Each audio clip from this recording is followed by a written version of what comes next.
What's up guys? Today ay magpi-plein air kami. Meron akong kaibigan, taga-Alcoy, si Jolimar de Los Santos at pupunta siya dito ngayon sa studio natin. Hintayin na lang natin siyang dumating. Tingnan natin kung ano yung makikita natin ng mga subjects. Hopefully hindi uulan. So far mainit naman. Hintay-hintay lang muna tayo ngayon. Minsan nagpi-plein air talaga kami guys kasi iba din yung feeling pag nag-plein air kasama yung mga barkada, jamming kayo, nagpi-painting. So masulti sir. Masulti ka no? Alam mo, baka ng Burger Junction. Ay ba? Practice mo din yung pag-observe ng natural light.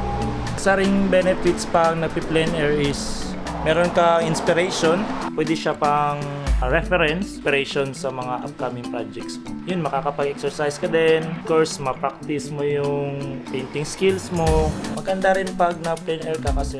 Nasa ta guys. Hello darkness my old friend. At least meron kang ibang view din, hindi lang palaging nasa studio.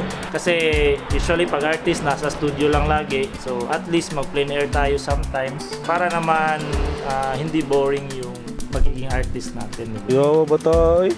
Ano na may frame?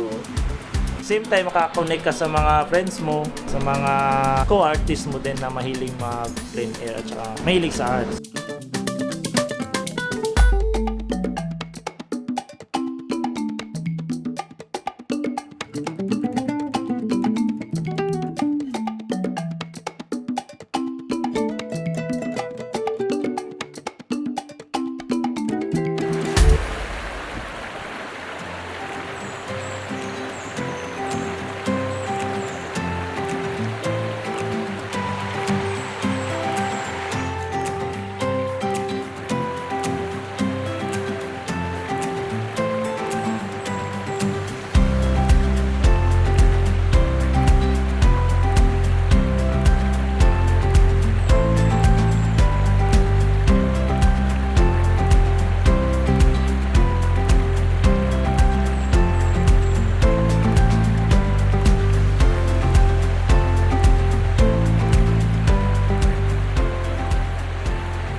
Masaya ko ka at salamin.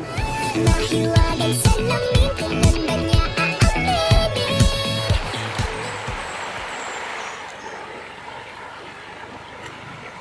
Hiwa